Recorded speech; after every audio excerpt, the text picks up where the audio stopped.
여러분은 우리가 어디에서 와서 어디로 가고 있는지 곰곰이 생각해 본 적이 있습니까? 그렇다면 왜 우리는 이 위대한 진실 앞에서 이토록 두려워해야 하는 겁니까?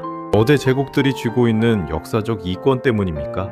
아니면 제 개인의 안일 때문입니까? 사실 이 영상을 지금 공개해도 되는지 아직도 확신이 서지 않아요. 이 이야기가 세상에 나가는 순간 제가 평생을 바쳐온 학계에서 영원히 퇴출당할지도 모르죠. 하지만 대한민국 국민 여러분은 이 거룩한 진실을 반드시 알아야 합니다. 경주의 깊은 땅속 왕릉에서 채취한 인굴의 유전자 분석 결과와 시안 지하 수장고의 비문을 똑바로 보십시오. 유라시아 대륙 전체를 호령했던 대륙의 한 갈래가 바로 여러분의 조상이라고 한다면 여러분은 믿으시겠습니까? 학계의 절제된 침묵 뒤에 가려져 있던 이 놀라운 이야기를 지금 공개합니다. 감동 프리즘 채널 잊지 말고 구독해주세요. 좋아요도 눌러주세요.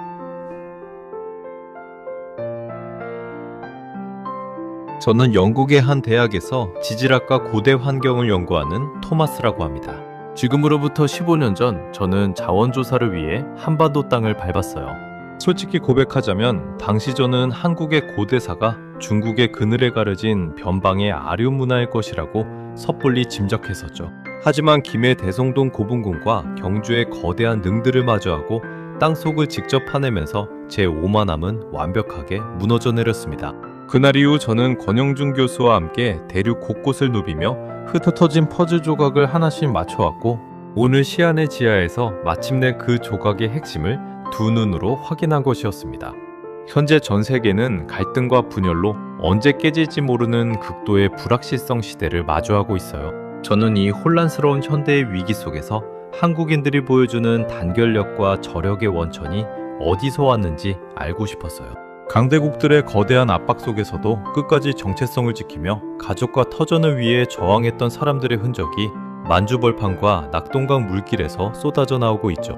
가난과 전쟁의 폐허 속에서 맨손으로 한강의 기적을 일궈내신 중장년층 여러분의 그 저력이 결코 우연이 아닐 수 있다는 가능성을 저는 이제 여러분과 함께 한 줄씩 천천히 펼쳐 보이겠습니다. 시안 지하의 금기. 중국 시안의 유서 깊은 비린박물관 지하 수장고는 주위의 모든 빛을 집어삼킨 듯 칠흑 같은 어둠과 눅눅한 먼지 그리고 차가운 습기만이 가득한 공간이었습니다. 수장고는 일반 관람객들은 물론이고 세계적인 연구자들조차 평생 단 한 번도 발을 들일 수 없는 철저한 금기의 구역이었죠. 저와 권영준 교수 그리고 프랑스에서 온 피에르 디몬 교수가 안내원의 삼엄한 감시를 받으며 육중한 철문을 열고 들어섰을 때 방 안에 가득 메운 서늘한 공기가 온몸을 무겁게 짓눌렀습니다. 거대한 무쇠 테이블 위에는 방금 탁본을 끝내어 아직 먹물이 채 마르지 않은 거대한 검은 종이 한 장이 덩그러니 놓여 있었어요. 그것이 바로 당나라 시절 최고의 권세를 누렸던 가문의 여인, 대당 고김씨 부인의 묘명이었습니다. 손끝으로 탁본의 거친 표면을 조심스럽게 짚어내려가던 권영준 교수의 손가락이 어느 한 지점에서 딱 멈추더니 이내 사시나무 떨듯 파르르 떨리기 시작했습니다. 권영준 교수의 거친 숨소리가 사방으로 번져나갔고 비문 정중앙에 너무나도 시퍼렇게 새겨진 5글자 투후 김일제라는 문자가 제 눈에도 또렷하게 들어왔습니다. 조선제국의 역사서인 한서에서 오랑캐라 비하당하며 역사 속으로 사라졌던 북방 초원의 제왕 휴도왕의 왕자 이름이 당나라 최고 귀족 여인의 비문에 서슬퍼런 실체로 박혀 있었던 것이죠.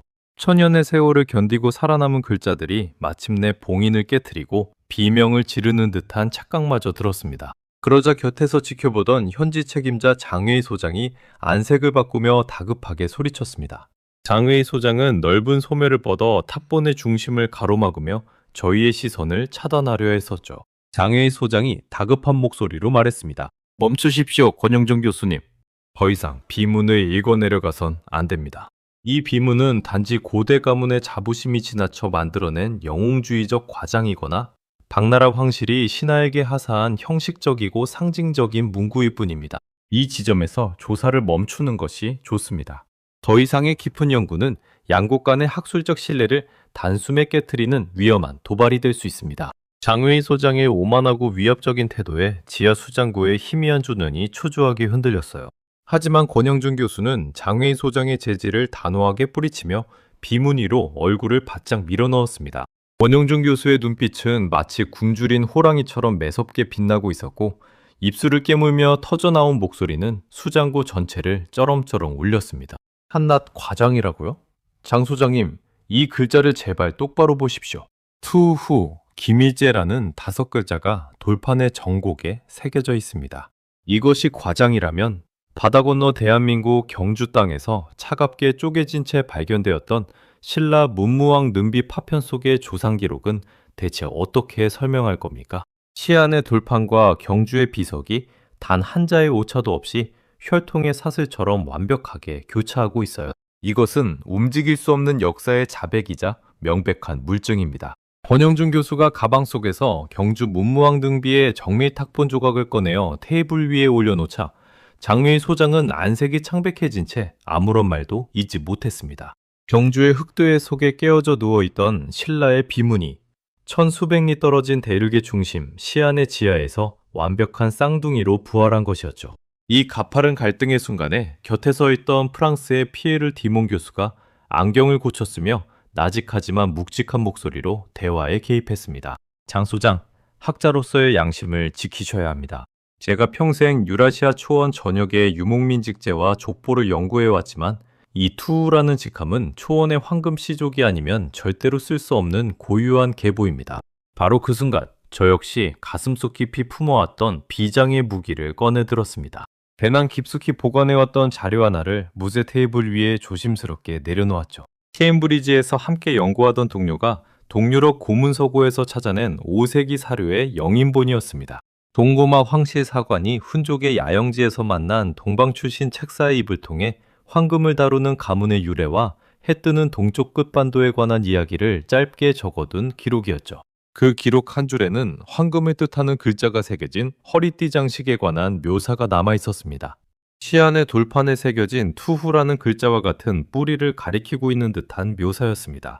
장외인 소장이 우리가 세운 학술적 물증 앞에 무기력하게 고개를 숙이는 순간 저는 수장고의 차가운 정적 속에서 복잡하게 요동치는 세계사의 지도를 다시 그려보았습니다. 나라를 잃고 이름을 잃고 가진 것을 모두 잃은 채 천하의 끝까지 쫓겨갔던 한 가문이 마침내 천하의 끝에서 황금의 임금이 되어 나라를 호령하고 자신들의 진짜 뿌리를 부끄러워하기는커녕 도리어 돌에 또렷이 새겨 만대의 전화를 했던 지독한 자존심이 느껴졌습니다. 장외인 소장은 더 이상 반박할 수 없는 완벽한 학술적 물증 앞에 무기력하게 고개를 숙였고 지하 수장고의 깊은 어둠 속에서 동방의 찬란한 주권은 무서운 기세로 다시 깨어나고 있었습니다. 하지만 저는 그 순간 알지 못했습니다. 이 발견이 시작에 불과했다는 것을. 황금 글자 5자가 가리키는 진짜 뿌리를 찾아 우리는 곧 더 깊은 시간의 굴 속으로 내려가야 했습니다. 마구간의 사슬과 황금의 대탈출. 시안의 지하 수장고에서 확인한 그 서슬퍼런 글자들은 제 영혼을 뒤흔들며 저를 까마득한 기원전 2세기의 거친 초원 한복판으로 이끌었습니다. 하늘과 풀밭이 맞닿은 광활한 유라시아 대지 위에서 말과 더불어 살아가던 사나운 기마 민족이 있었죠. 중원의 거대한 제국조차 그들이 두려워 끝을 알 수 없는 만리장성을 쌓고 성벽 뒤로 숨기에 급급했던 제왕들. 역사학자들은 그 무서운 무리를 흉노라 불렀습니다. 그리고 그 흉노의 여러 부족 갈래 가운데 오르도스 벌판을 호령하던 휴도왕이라는 강력한 우두머리가 있었어요. 휴도왕은 북방의 지독한 철기 기술과 함께 순금으로 거대한 사람의 형상을 빚어 군대의 맨 앞에 세우고 그 번쩍이는 황금 신상 앞에 온 부족이 머리를 조아리며 하늘의 신에게 제사를 올렸습니다. 황금은 곧 태양의 빛이요, 태양은 곧 하늘의 영혼이니. 황금을 다루는 자신들이야말로 하늘과 직접 소통하는 선택받은 핏줄이라는 굳은 신앙을 지니고 있었던 것이죠. 그러나 달이 차면 기우듯 초원의 영광 뒤로 잔인한 제국의 재앙이 사정없이 들이닥쳤습니다. 중원을 차지한 한나라의 황제가 북방의 흉노를 아예 뿌리 뽑겠다며 수십만의 대군을 북쪽으로 발출한 것이었죠. 초원은 순식간에 핏빛으로 물들었고 찬란했던 황금 천막들은 불길에 휩싸여 재가 되었습니다. 그 참혹한 아수라장 속에서 부족을 지키던 휴도왕은 목숨을 잃었고 그의 어린 아들이었던 왕자 김일재는 적군의 손에 사로잡혀 도읍인 장안으로 끌려가게 됩니다. 하루아침에 대제국의 왕자에서 황궁의 가장 어둡고 지저분한 마국간에서 말똥을 치우는 천한 포로노비의 신세로 굴러떨어진 소년의 운명은 참으로 가혹했어요. 모진 굴욕과 채찍질이 등 가죽을 찢어발겼지만 소년은 결코 눈빛을 흐리지 않았습니다. 매서운 채찍 소리가 마구간을 가르며 사정없이 울렸고 소년은 차가운 바닥에 쓰러졌습니다. 이 오랑캐놈아, 똑바로 말똥을 치우지 못할까? 한나라 군졸이 발길질을 해댔죠. 황궁의 마국간에서 말이나 키우는 천한 노비 신세 주제에 감히 어디를 고고하게 쳐다보느냐는 멸시가 사방에서 쏟아졌습니다. 김일제는 채찍을 맞고 바닥에 엎드린 채 차가운 흙먼지를 소나기에 움켜쥐며 입술을 깨물어 흐르는 피를 삼켰어요. 때려라, 얼마든지 더 쳐라. 초원의 유전자는 이깟 가혹한 채찍질 따위에 절대로 무너지지 않는다며 소녀는 속으로 다짐했습니다. 말의 뼈대를 읽고 기동을 제어하는 하늘의 핏줄이 바로 나인데 감히 누구를 모욕하느냐며 가슴속에 차가운 칼날을 품었죠. 중원의 심장을 찌를 단 한 번의 기회를 위해 소녀는 이 더러운 오물 구덩이 속에서도 제 야성의 칼날을 서슬퍼렇게 벼리고 있었습니다. 말을 다루는 김일제의 송씨는 마구간의 어둠 속에서도 기어이 빛을 발했습니다. 소년이 이끄는 말들은 하나같이 윤기가 흐르고 가공할 기동력을 갖추어 마침내 황제의 눈에 들게 되었고 어느 날 황제의 목숨을 노린 황궁의 시퍼런 암살 음모가 벌어진 절체절명의 순간이 찾아왔어요. 시퍼런 칼을 품은 자객이 황제에게 번개처럼 돌격하는 찰나 김일제는 아무런 망설임 없이 제 몸을 던져 자객을 부둥켜 안으며 황제를 구출해냈습니다. 오랑캐의 자식이 제 목숨을 걸고 적국의 황제를 구해낸 이 극적인 사건으로 김일제는 천한 노비의 신분을 단숨에 깨부쉈습니다. 황제는 소년의 충성심과 범상치 않은 기운에 감탄하여 중원 전체에서 가장 높은 자기인 투후라는 제후의 자리에 올렸고 황금 신상으로 하늘을 섬기던 가문의 내력을 기려 황금의 성씨인 김씨성을 하사하며 황실의 군사권과 정치권을 통째로 넘겨주었죠. 끌려온 노비가 중원의 권력을 장악하는 드라마 같은 대반전이 일어난 것입니다. 권영준 교수는 시안에서 돌아오는 비행기 안에서 이 대목을 짚으며 제게 말했습니다. 토마스 박사님, 우리가 본 그 비문의 5글자는 바로 이 반전의 증거입니다.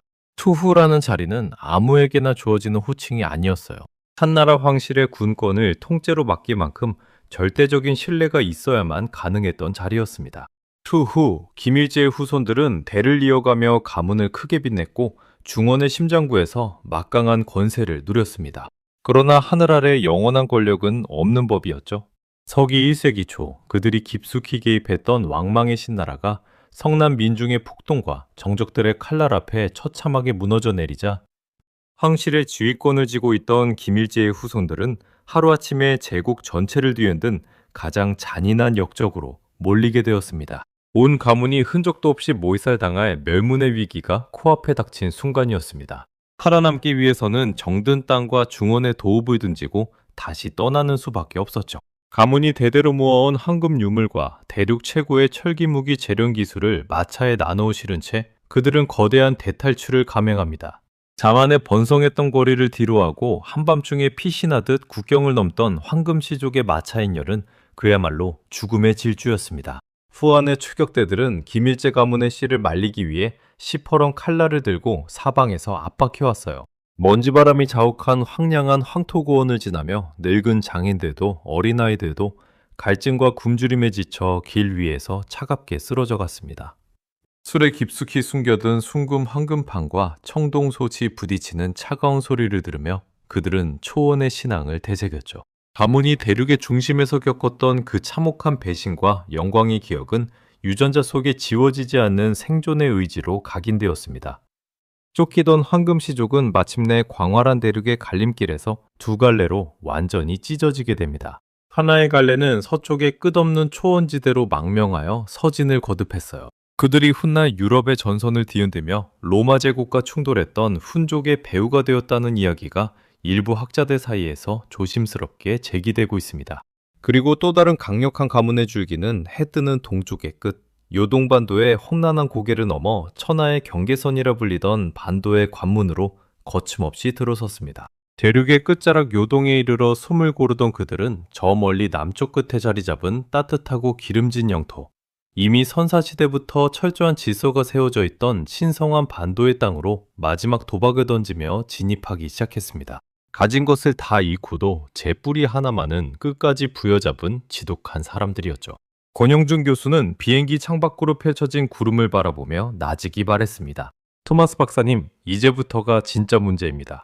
이 망령객들이 마주한 반도가 정말 텅 빈 변방이었는지 아니면 이미 자기들만의 질서를 갖춘 땅이었는지 이 질문에 답하지 못하면 우리가 본 그 비문은 그저 자랑스러운 족보 한 줄에 머물고 말 겁니다.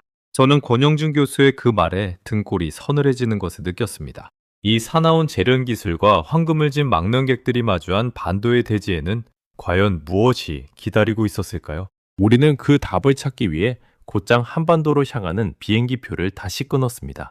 거석의 네트워크와 한자를 거부한 주권, 대륙의 중심을 뒤흔든 피비린내 나는 정권투쟁을 피해 요동의 험난한 고개를 넘어 마침내 반도의 관문에 들어섰을 때 황금시족이 마주한 반도의 대지는 결코 문명이 닿지 않은 야만의 땅이 아니었어요. 들판마다 집채만한 거대한 바위들이 거대한 성벽처럼 끝도 없이 줄을 지어 서 있었던 것이죠. 고인돌이 바로 오늘날 우리가 부르는 고대의 거대한 거석유적이었습니다. 저와 권영준 교수는 전라북도 고창의 들판에 서서 그 광경을 마주하고 등골이 서늘해지는 감각에 휩싸였습니다. 온 지구상에 분포한 고인돌 가운데 상당수가 이 작은 반도 땅에 밀집하여 분포하고 있었기 때문이죠. 서구의 사관에 절여진 일부 학자들은 이를 두고 그저 청동기 시대의 원시적인 돌무덤에 불과하다며 의미를 축소하려 했습니다. 하지만 권영준 교수와 제가 실제 출토된 유물들의 명세를 분석해낸 결과는 그 평론을 단숨에 뒤집는 거대한 물증이었습니다. 수십 톤이 넘는 집채만한 바위를 정밀하게 쪼개고 통나무를 깔아 한치의 오차도 없이 밀어 올렸던 이 집단 동원력이야말로 단 한 번의 호령으로 수천 명의 인력을 일사불란하게 움직일 수 있었던 고도의 사회 조직력이 까마득한 기원전부터 이 땅에 서 있었다는 말없는 증언이었죠. 장혜희 소장은 우리가 고창들판을 답사하고 돌아온 다음날 약속도 없이 권영준 교수의 숙소로 찾아왔습니다. 그는 자료더미를 테이블 위에 거칠게 내려놓으며 말했습니다. 권 교수님, 이 돌덩이들의 숫자가 많다는 것이 곧 문명의 증거라는 논리는 지나친 비약입니다. 청동기 시대 동아시아 전역에 거석 문화는 흔했습니다. 반도의 돌이 좀 더 많이 남았다고 해서 그것이 독자적인 정치 조직력의 증거가 될 수는 없습니다. 권영준 교수는 흔들리지 않고 가방에서 출토유물 사진첩을 꺼내어 펼쳤습니다. 장 소장님, 숫자만 말씀드리는 게 아닙니다. 이 고인돌 내부에서 나온 간돌검들을 보십시오. 송자루식과 승배식 두 형식이 일정한 규격으로 반복해서 제작되었습니다. 이건 한 사람의 솜씨가 아니라 분업화된 표준 생산 체계가 있었다는 뜻입니다. 영국에서 함께온 제 동료가 정밀 측정 장비로 간돌검의 날을 살펴보다 탄성을 내뱉었습니다. 권 교수님, 이 간돌검들의 날 두께와 각도가 거의 일치합니다. 무쇠 연장도 없던 시절에 이런 정밀도로 무기를 규격화해 찍어냈다는 건 고도의 사회적 약속과 기술 전승 체계가 있었다는 뜻이죠. 장혜희 소장은 사진첩을 한참 들여다보다 미간을 찌푸리며 다시 반박했습니다. 표준화된 석기 제작은 동아시아 전역에서 보고되는 현상입니다. 그것을 굳이 독자적인 정치체의 증거로 몰아가는 건 학문이 아니라 희망 섞인 해석입니다. 희망 섞인 해석이 아닙니다, 장 소장님. 권영준 교수가 차분하지만 단호하게 받아쳤습니다. 이 시기 반도의 선사 군장들이 스스로를 부르던 이름을 보십시오. 중국식 왕이라는 글자를 빌려 쓰는 대신 지배자를 하늘을 섬기는 대수장이라는 뜻의 거서광과 차차웅으로 불렀습니다. 문자를 빌려 쓰지 않고 제 입의 말로 제 우두머리를 불렀다는 것. 이것이야말로 단순한 모방이 아니라 독자적 정체성의 증거입니다. 장혜희 소장은 끝내 마땅한 반박을 찾지 못한 채 자료를 챙겨 자리를 떠났습니다.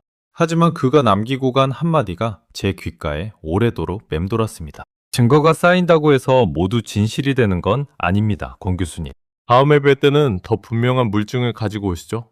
그 말은 비웃음이라기보다 일종의 예고처럼 드렸습니다. 권영준 교수는 그가 떠난 자리를 한참 바라보다 제게 말했습니다.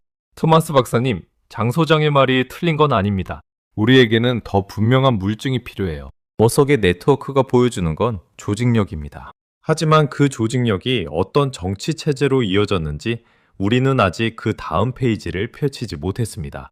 실제로 반도의 선사군장들이 중원의 한자 뜻에 자신들의 정체성을 가두기를 거부했다는 사실은 단순한 호기가 아니라 문자 침공을 물리적 조직력과 주권의식으로 받아낸 결과였습니다. 로마가 일곱 언덕 위의 자그마한 마을에 지나지 않았던 아득한 시절에 저 동쪽 반도의 사람들은 이미 거대한 돌을 들어올리는 동원력과 무기를 규격화하는 질서를 현실에 구현하고 있었어요.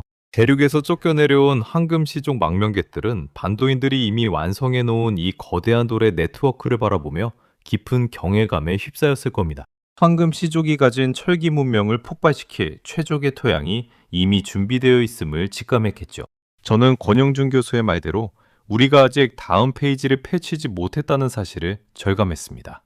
버석의 조직력이 어떤 정치 체제로 이어졌는지 그 답은 경주의 옛 기록 속에 숨어 있었습니다. 우리는 곧장 경주를 향했습니다. 이사금의 지혜와 콩의 제국, 버석의 단단한 네트워크가 대지 밑바닥을 지탱하고 있던 반도의 땅 위에서 대륙의 전란을 피해 내려온 황금시족과 오랫동안 제자리를 지켜온 토착 세력의 역사적인 만남이 마침내 시작되었습니다.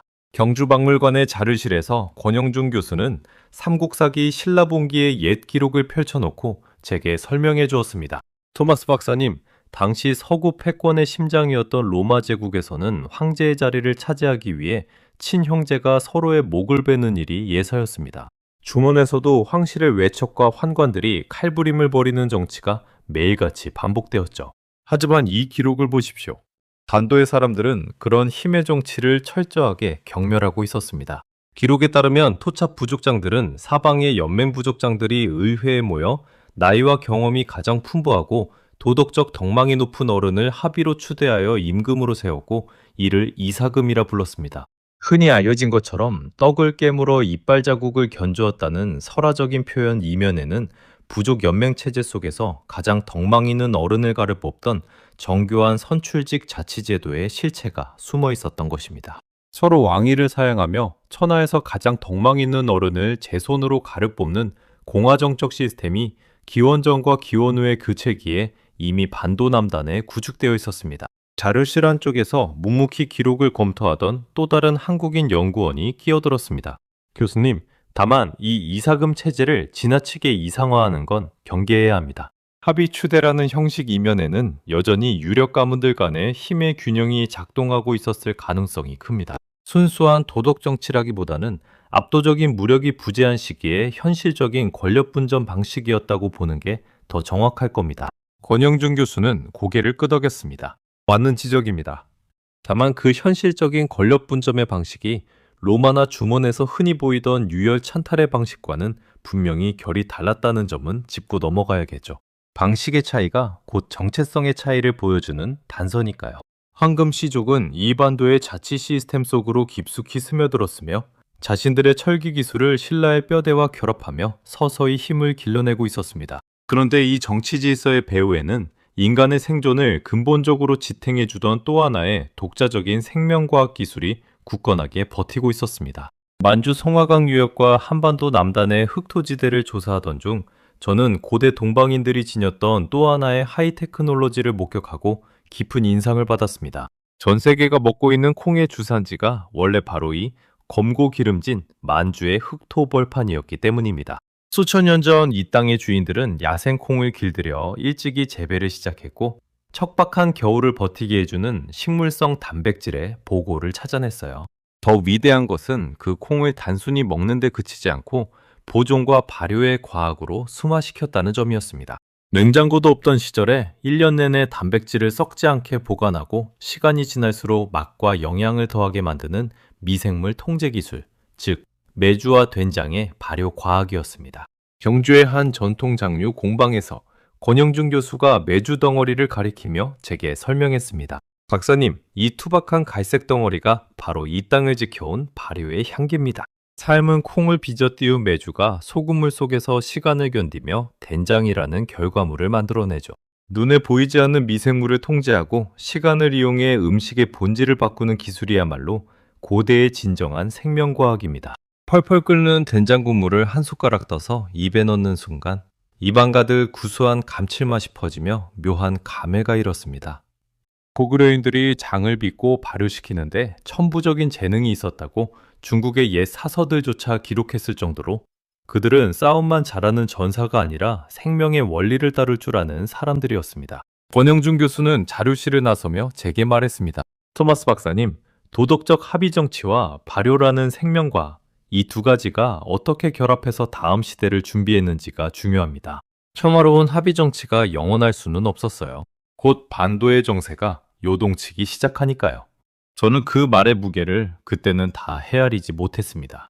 도덕적 합의 정치인 이사금 체제와 단단한 단백질 공급망인 발효 기술을 결합하여 독자적인 생존의 기반을 다지고 있던 이 땅 위로 머지않아 대륙 전체를 뒤흔드는 거대한 격변의 그림자가 드리우고 있었다는 것을 말이죠. 56국의 불길과 김해 대성동의 비명, 도덕적 합의 정치와 지혜로운 발효과학으로 대지 밑바닥에서 단단한 내공을 축적해 나가던 동방의 반도, 사회 위로 마침내 대륙 전체를 피바다로 몰고 가던 잔인한 56국 시대의 소용돌이가 무서운 불길을 뿜으며 들이닥치기 시작했습니다. 이 가혹한 백역변의 서막은 서기 346년 저 북방의 성화강 유역을 무대로 무려 700년 동안 강성함을 과시했던 동북아시아의 대국 부여의 심장부가 처참하게 무너지면서 열렸습니다.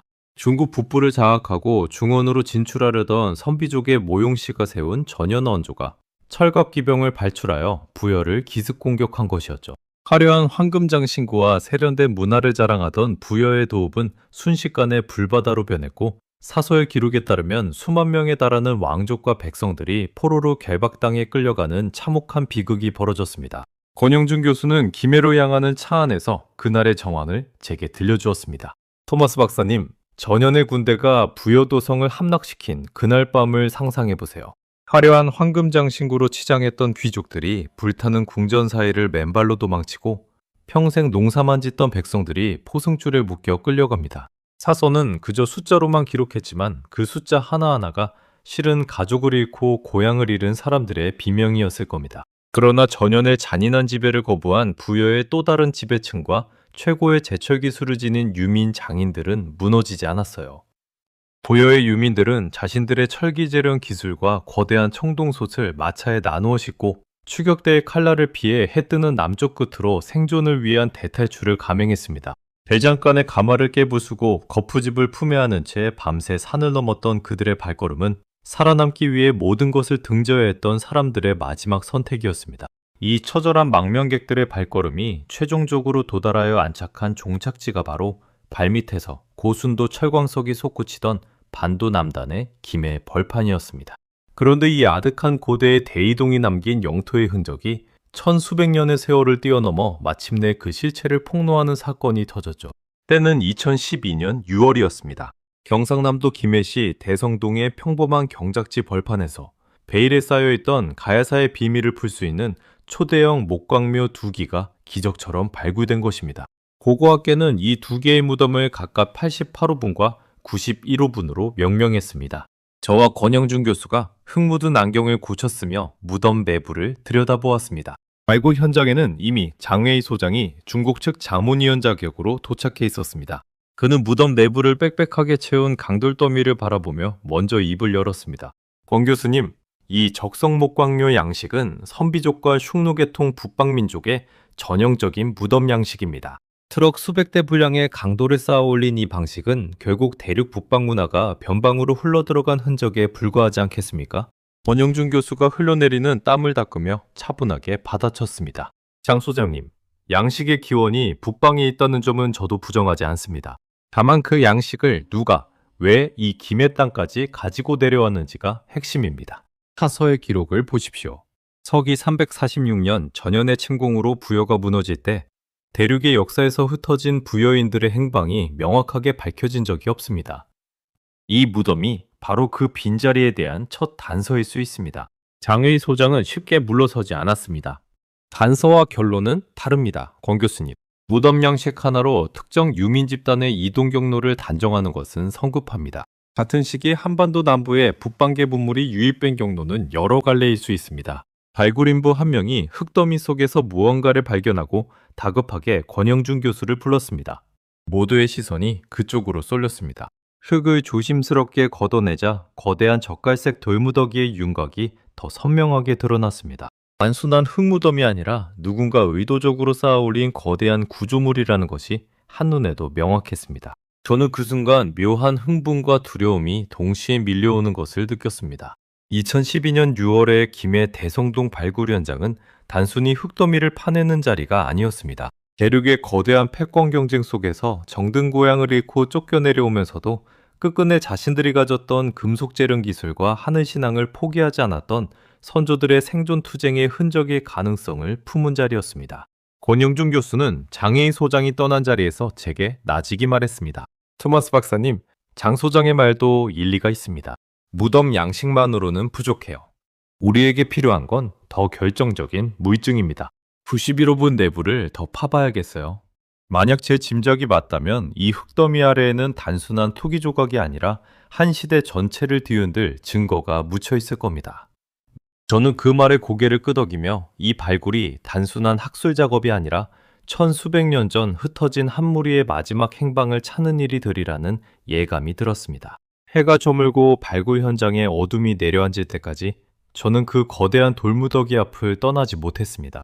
토착 세력과 연합하여 천하가 탐내는 철의 강국을 건국하고 동북아시아의 거대한 네트워크를 장악해 나가는 거인의 맥박이 이 검은 흙 밑에서 뜨겁게 진동하고 있었습니다. 91호분의 금기와 부여족의 전사들, 김해 대성동 91호분의 거대한 돌무더기를 조심스럽게 걷어내자 그동안 동아시아 역사학계가 주목하지 않았던 북방 기마민족의 유물들이 마침내 시린빛을 내뿜으며 깨어나기 시작했습니다.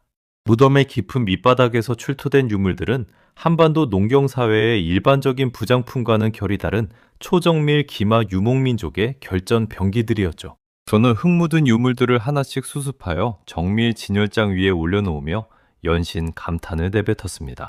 권영준 교수님, 이 아랫부분에 띠가 둘러진 청동 그릇과 좁은 어깨에 높게 솟은 손잡이를 보십시오. 이것은 요령성 라마동 고분군에서 발굴되던 북방 유목민들의 청동 용기와 형태가 매우 유사합니다.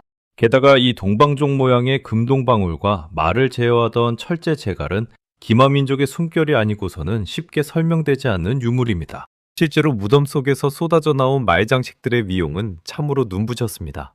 안장과 연결된 가죽에 박혀있던 금동제, 용문양 말장식들은 북방의 정체성을 고스란히 드러내고 있었어요. 당시 주류학계는 한반도 남단에서는 5세기에 이르러서야 비로소 금제품이 본격적으로 출현한다는 정설을 따르고 있었습니다.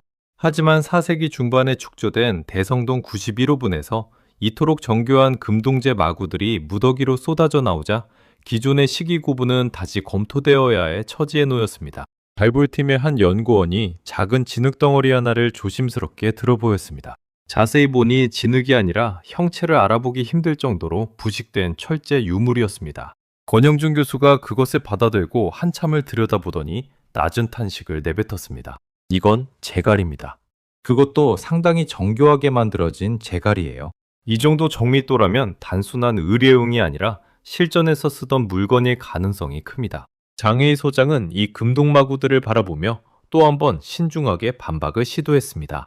이 마구들과 용문양 장식들은 차오양 박물관에 전시된 선비족 유물과 형태가 매우 닮아 있습니다. 그러니 가야의 지배자들이 선비족 전현왕조와 모종의 외교 관계 속에서 이 유물들을 받아들였을 가능성도 배제할 수 없습니다. 권영준 교수는 장혜희 소장의 주장을 단숨에 부정하지 않았습니다. 외교적 교류의 가능성을 배제할 수는 없습니다, 장 소장님. 다만 그것만으로는 설명되지 않는 부분이 있습니다. 권영준 교수가 무덤의 가장 깊은 곳 주피장자의 발치 아래 누워있던 세 구의 인골을 가리켰습니다. 이 발치 아래 나란히 누워있는 유골들을 보십시오. 살아있는 사람을 함께 묻었던 순장의 흔적입니다. 순장은 단순한 외교적 선물 교환으로 설명되지 않는 북방 유목민 집단의 강력한 매장 풍습 그 자체입니다. 외래 양식을 빌려온 것이 아니라 그 양식을 따르던 사람들이 직접 이곳에 와서 묻혔다는 뜻이죠. 발굴 현장에는 한동안 무거운 침묵이 흘렀습니다. 인골 옆에 쪼그려 앉은 법의 인류학자가 조심스럽게 두개골의 형태를 측정하며 메모를 이어갔습니다. 그 모습을 지켜보던 장혜희 소장은 한동안 말을 잇지 못하다가 다시 입을 열었습니다. 순장 풍습 역시 동아시아 여러 지역에서 발견됩니다. 그것이 곧 특정 집단의 직접 이주를 증명하지는 않습니다. 그래서 인골 분석이 필요한 겁니다. 권영준 교수가 답했습니다. 형질 인류학적 검토를 통해 이 유골들의 계통을 추가로 확인하면 이 무덤의 주인이 어디서 왔는지에 대한 단서가 더 명확해질 겁니다. 저는 그 팽팽한 대화를 지켜보며 사관으로서의 흥분과 함께 묘한 긴장을 느꼈습니다.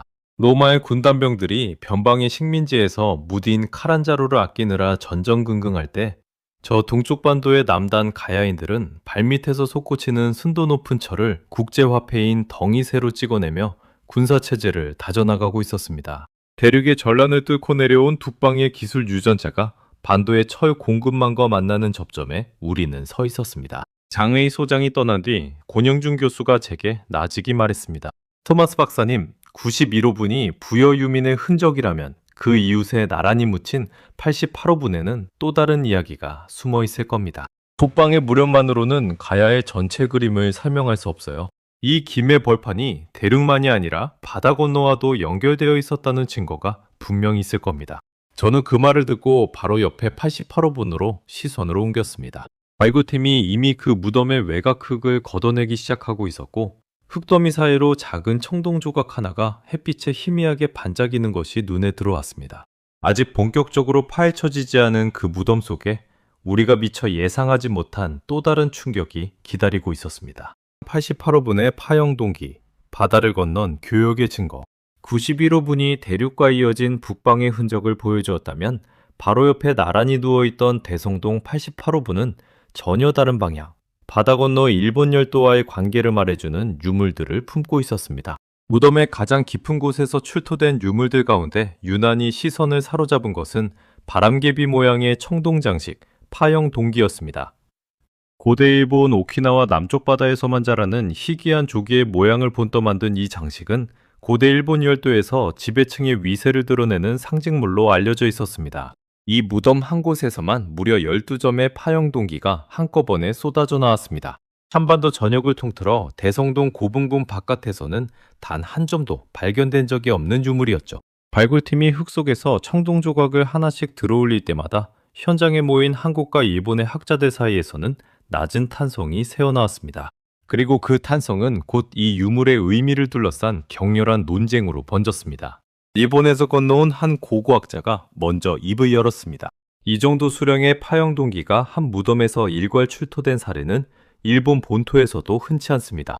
이것은 분명 가야와 외 사이에 매우 특별하고 긴밀한 관계가 있었다는 증거입니다. 그러자 장회의 소장이 곧바로 끼어들었습니다. 그는 이 유물을 전혀 다른 방향으로 해석하려 했습니다.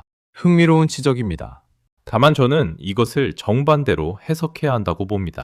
파형 동기가 왜 지배층의 위세품이라면 이 유물이 가야의 무덤에서 다량으로 발견되었다는 것은 오히려 가야가 외의 영향권 아래 있었다는 뜻으로 읽을 수도 있지 않겠습니까? 일본 학계 일각에서 오래전부터 주장해온 가설과도 통하는 대목입니다. 발굴 현장의 공기가 순간 얼어붙는 것이 느껴졌습니다. 권영준 교수의 눈빛이 순간 날카롭게 변했습니다. 장 소장님, 그 해석은 위험합니다.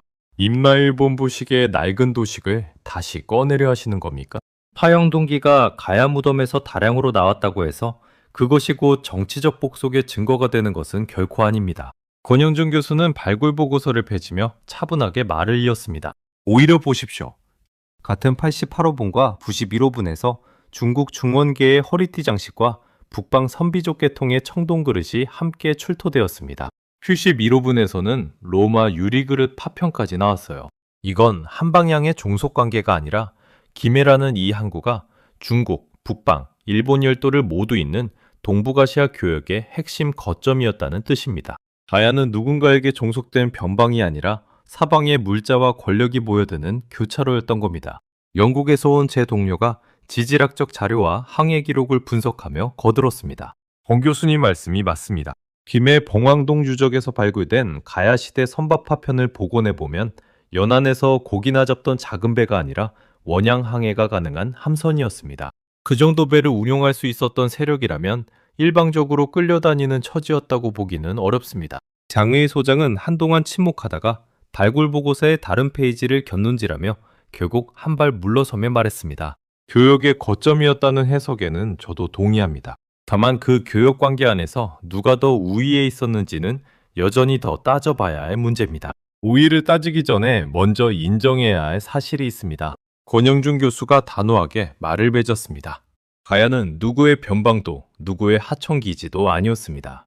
발밑에서 솟구치는 철과 사방에서 몰려드는 배들이 그것을 증명하고 있습니다. 장의 소장이 자리를 뜬 뒤 발굴팀은 다시 무덤의 다른 구역으로 흩어졌습니다.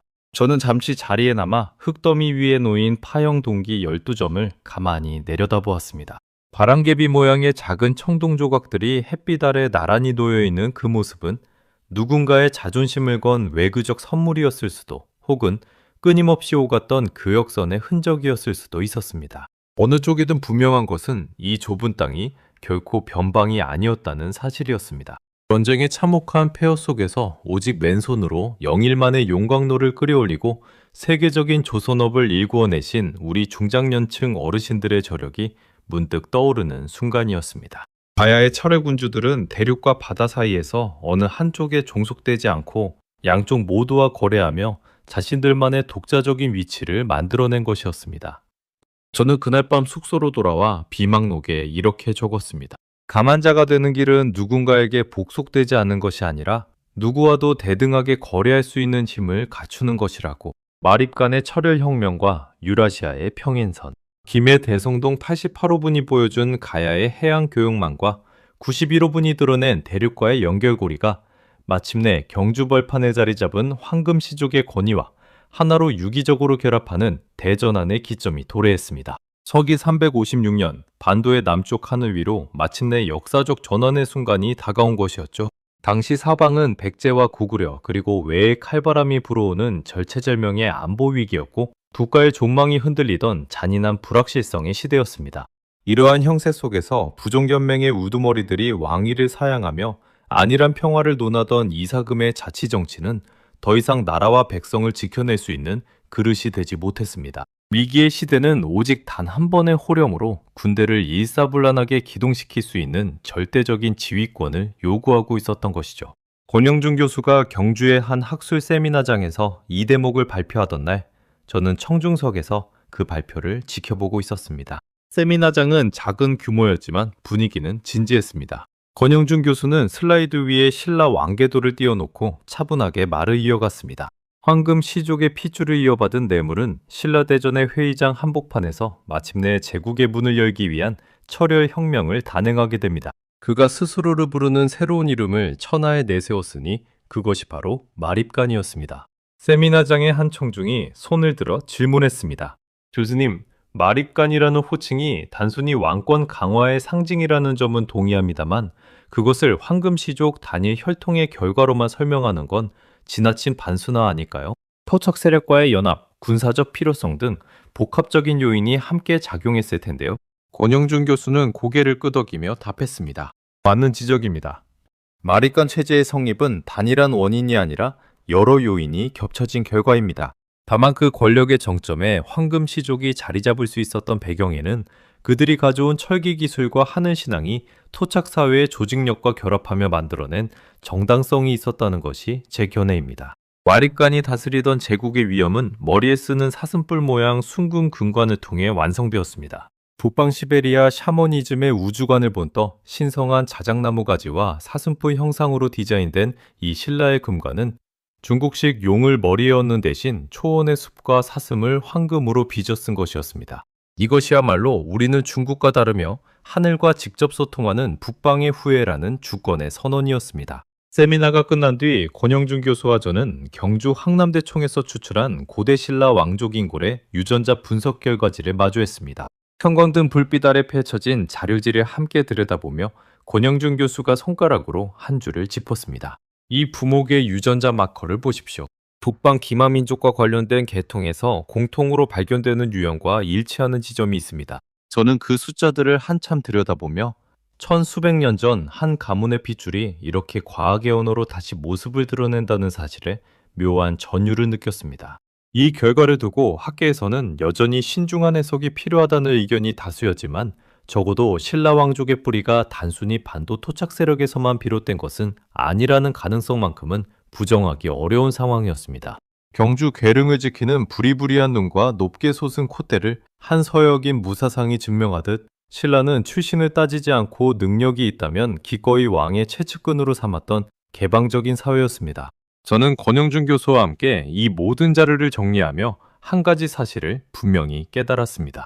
로마 제국의 국경 방어선이 북방의 기마 세력 앞에 흔들리던 바로 그 시기, 동쪽 끝반도에서는 비슷한 시기, 비슷한 기마 문화의 유산을 품은 마립간이 자신들만의 독자적인 질서를 쌓아 올리고 있었다는 사실이었습니다. 두 사건 사이에 직접적인 인과관계가 있다고 단정할 근거는 없지만 같은 시대의 천하의 양쪽 끝에서 각자의 방식으로 격변을 통과하고 있었다는 그 평행선 자체가 제게는 깊은 울림으로 다가왔습니다. 가난과 전쟁의 폐허 속에서 맨손으로 한강의 기적을 일구어내고 어느 날 세계가 감탄하는 대한민국을 만들어내신 우리 중장년층 어르신들의 저력을 떠올리지 않을 수 없었습니다. 모대의 선조들 또한 극도의 불확실성 시대를 마주할 때마다 도리어 단단하게 결속하여 위기를 돌파해 나가는 생존 본능을 지니고 있었던 것입니다.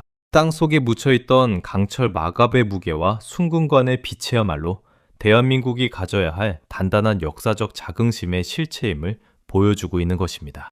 많은 역사학자가 흉노는 사라졌다고 말하죠. 부여와 가야의 무리는 역사 속으로 퇴장했다고 가르칩니다.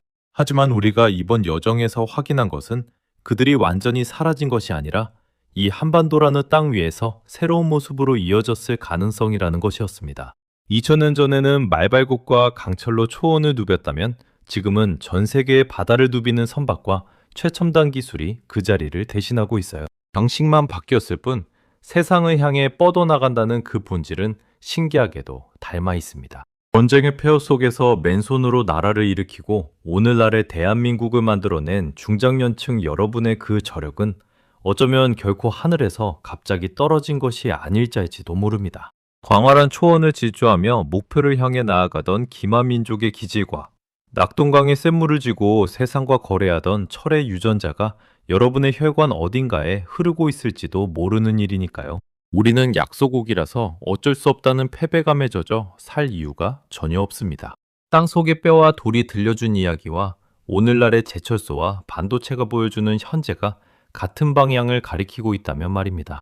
오늘 영상이 가슴을 울렸다면 감동 프리즘 채널 잊지 말고 구독해주세요. 좋아요도 눌러주세요. 이 이야기를 더 많은 분들과 나눠주십시오. 끝까지 시청해주셔서 감사합니다.